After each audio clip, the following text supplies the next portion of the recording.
Assalamualaikum warahmatullahi wabarakatuh. Apa khabar semua? Okey, macam mana hari ni? Okey, dah masuk April, 1 April. So hari ni aku nak kongsikan 5 mitos-mitos berkaitan penghawa dingin kereta. Okey. So banyaklah mitos-mitos yang ada dekat dalam kereta ni. Certain ada yang betul, ada yang tak betul. Certain ada yang senang kata tak betul langsung lah. Tapi ada yang kereta dulu betul, ada yang kereta yang baru-baru sini tak betul. Okey, hari ni aku nak kongsikan mitos-mitos tersebut. Mitos pertama ialah buka tingkap lebih jimat berbanding kita buka aircon. Okey, so untuk mitos yang tu, untuk bawah 90 km sejam, senang kata, ya, betul. Ya, bukan mitos. Buka turun tingkap lebih jimat. Maksudnya kalau jalan kat bandar, jalan kat kampung, yang slow kan, kita bawa 90 contoh, kita nak balik kampung, balik Rengit ke contohnya kan. So yang tu memang lebih jimat. So kalau kita bawa bawah 90 lah. So sebabnya lebih daripada 90, kereta kita drag coefficient akan meningkat secara mendadak. So senang kata, lebih 90 memang minyak akan lebih kuat lah kalau kita buka tingkap. So tingkap tu masuk, dan dia akan lebih menyebabkan drag coefficient meninggi. So better kalau bawah 90, so kita kena bawa slow. Kalau kita bawa bawah 90, kita memang akan jimat minyak kalau kita matikan aircon. Kita matikan aircon, bawa bawah 90, kita bawa saja-saja, tak laju. So memang kita akan jimat minyak sebanyak 15 sehingga 20%, ataupun certain kereta 10 hingga 20%. Okey, so tapi kalau kita lebih daripada tu, contoh kita dah masuk highway kan, ataupun kita dah masuk IDL pun tak ada lebih 10, tak ada lebih 110. So maksudnya dekat highway lah, highway Pasir Udang ke, tu kita dah bawa 90 lebih kan, ataupun dah masuk plus, so itu dah lebih 100.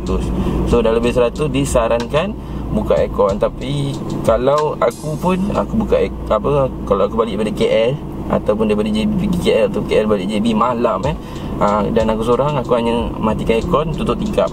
So the coefficient pun rendah, aircon pun jimat. So memang senang kata, jimat lah, boleh matikan dua-dua. Tapi aku ambil udara luar, itu triknya. So udara luar malam kan sejuk, so contohnya lebih pukul 11 malam kan, so udara depan pun sejuk, so masuk ke dalam pun sejuk. So tak menyebabkan kita tingkap kita ni meruap lah, ada kondensasi. Okey, itu tips pertama. Okey, so mitos pertama kita dah kongsikan, iaitu kalau lebih 110, lebih 90 lah, lebih 90 disarankan gunakan aircon dan tutup tingkap. Kalau bawah daripada 90 ke bawah, yang tu kena disarankan bukalah tingkap dan matikan aircon. Tapi kalau duduk bandar tu, buka je lah aircon 15 hingga 10 hingga 15%, bukannya kuat sangat pun minyak. Okey, mitos kedua ialah mematikan aircon ataupun blower sebelum menghidupkan enjin. Okey, mitos yang ni adalah betul untuk kereta bawah 2007 secara general dan atas 2007.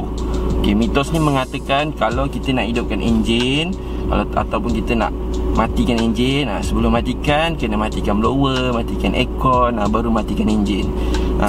Mitos ni menyatakan kalau kita matikan tu semua, dia mengurangkan load untuk enjin waktu nak start, ataupun ada juga yang mengatakan supaya umur kompresor tu panjang ataupun blower tu panjang. Okey, untuk mitos yang ni ada betulnya, ada tak betulnya. Untuk tahun 2007 ke bawah, sewaktu kita start tu, dia terus engage. Secara general bukan 2007 semua, atas 2007 tu semua dah pakai sistem tu, bawah 2007 semua tak pakai sistem tu. Okey, ni secara general. So bila kita on tu, dia dah blower tu hidup lagi.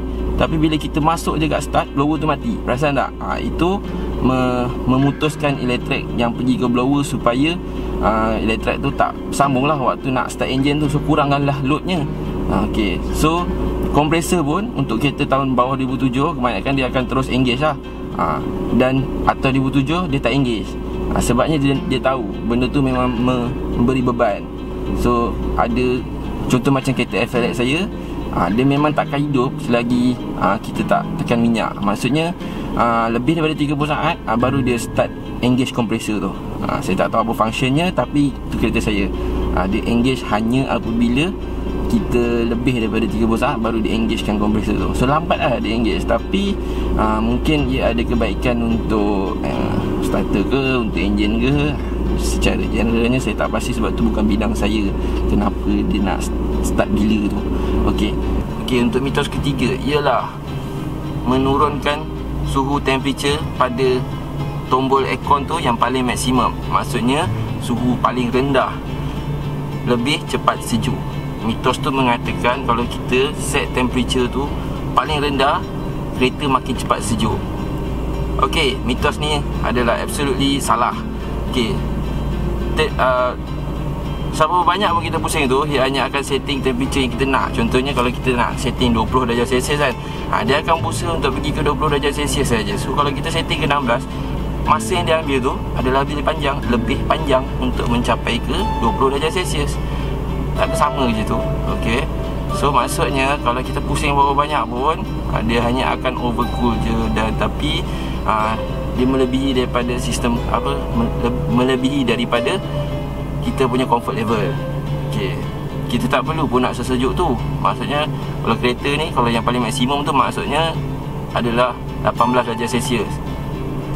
Tak ada manusia yang boleh tahan 18 darjah Celsius secara konsisten sejuk. Maksudnya banyak tenaga habis kat situ.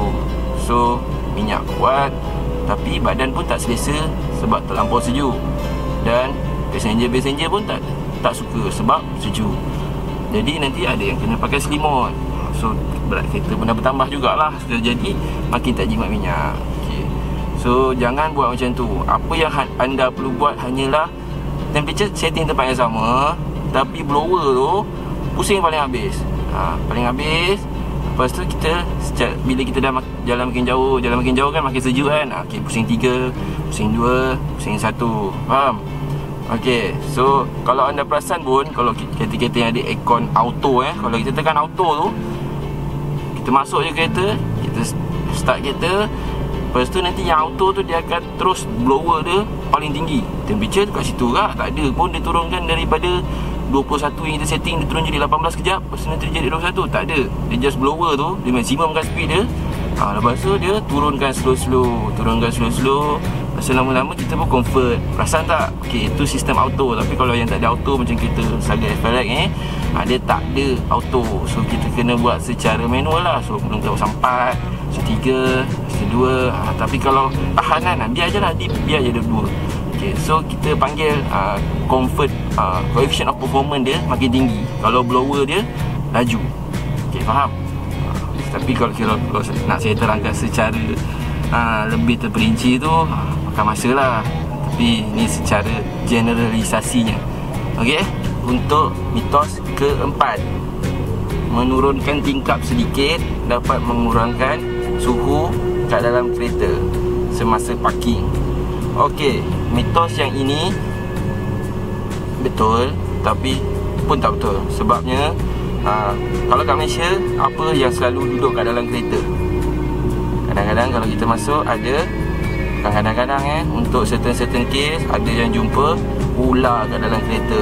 Untuk elakkan ada ular, tolonglah jangan buka tingkap ni. Okay, suhu yang kalau turun pun dekat dalam kereta, kalau korang turunkan tingkap ni pun 2 darjah Celsius je maksimumnya. Berbaloi ke? Tak berbaloi kan. Lagipun pencuri boleh masukkan tali, tarik ni. So bahaya, jangan buat macam tu. So itu mitos yang perlu dielakkan lah. Jangan buat macam tu. Sebabnya tak berbaloi. Kalau dia paling bagus boleh ada turun pun 3, 4. Itu atas kajian yang saya buat lah. Okay, tak perlu buat. Apa yang korang perlu buat, bila korang buka pintu, so buka tingkap belah sana, pintu tu korang hayun supaya angin panas tu keluar ke belah sana. Ataupun kalau dah malas nak buat macam tu, masuk kereta, sebelum masuk tu buka kejap, biar 5 saat, biar udara panas tu keluar. Lepas tu dah boleh masuk, start kereta, turunkan tingkap, jalan je. Okey, supaya angin tu pun boleh keluar lah. Waktu tengah berjalan sekejap tu, biarkan dalam 20 saat lah. So nanti udara panas tu pun cepat keluar, so cepatlah dia sejuk.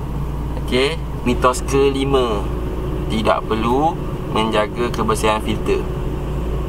Okey, itu adalah mitos yang paling salah.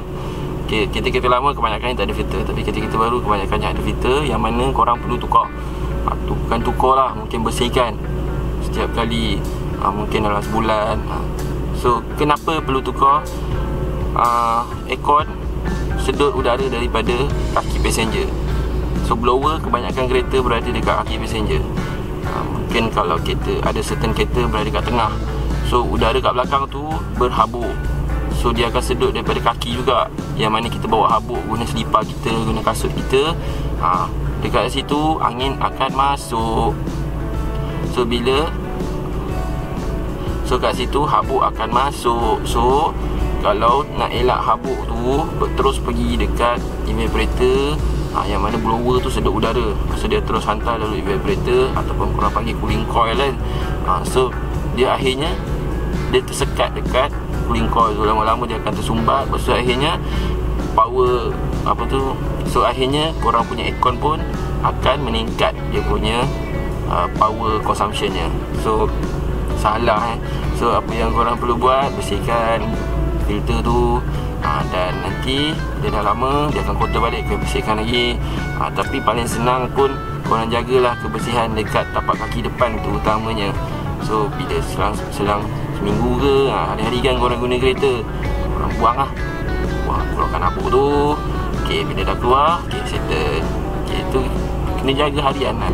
Okay, mitos terakhir, mitos bonus. Okay, mitos bonus ni, kalau tiba-tiba aircon korang tak sejuk dan korang pergi kedai aircon, lepas tu kedai aircon kata gas habis, jadi nak kena refill balik. Okay, ingat tak ada term refill dekat dalam aircon system. Aircon system adalah closed system. Maksudnya kalau ada bocor, gas akan keluar. So maksudnya kalau tak ada gas kat dalam sistem, bocor. So apa penyelesaian kalau bocor? Cari bocor, betul tak? Cari bocor dan tukar dekat mana yang bocor tu. Okey, kebanyakan kedai juga akan cakap evaporator bocor tanpa pun tengok pun, hanya cocok dekat pressure kat situ. Lepas tu tengok, cocok. Oh, encik, ini bocor dekat cooling coil. Dia tak check pun kat mana bocor. Dia guna mata lah at least kan. Tak check pun dekat depan tu, dekat dia punya line tu. Maksudnya dekat condenser tu tak check, dekat line tu tak check. Terus kata, biasanya kalau kereta ni dekat dalam cooling coil. Sebab saya punya pengalaman saya pergi kedai, saya banyak pergi kedai. Okey, lepas tu akhirnya saya cari sendiri bocor tu guna mata saya, dan saya jumpa bukan dekat condenser, bukan kat evaporator, tapi dekat antara konektor condenser dan piping dia tu. Okey, kat situ yang bocor. So apa yang saya buat, saya tengok kat situ dia punya condenser tu sendiri dia dah patah tau. So jadi saya tukar condenser penuh lah.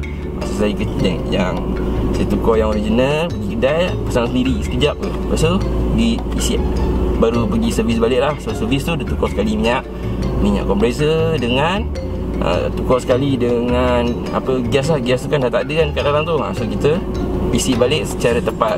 Okey, pastikan dia masukkan ikut gram yang sepatutnya ya, bukannya ikut pressure. So kalau pergi kedai tu tak ada dia punya sistem, tak ada mesin untuk charging balik sistem aircon, tak perlu pergi kedai tu, sebab dia hanya agak-agak ni tak tepat. So bila tak tepat, so gas kat dalam tu kurang. Jadi korang punya enjin pun menggunakan tenaga yang lebih, sebabnya kompresor tu beroperasi lebih untuk menyejukkan kabin ni. Okey, so itu pentingnya kenapa korang perlu masukkan gas secara tepat. Dan kalau bocor, cari bocor tu selesaikan, dan nanti baru masukkan gas balik. Okey, elakkanlah refill. HFC 134A kebanyakan kereta pakai HFC 134A, itu merosakkan ozon. Tolong jangan buat macam tu, sayangilah dunia. Okey, itu saja untuk kali ini. Assalamualaikum dan jumpa video seterusnya. Jangan lupa subscribe dan like video ni. Kalau tak suka, unlike je. Okey, bye.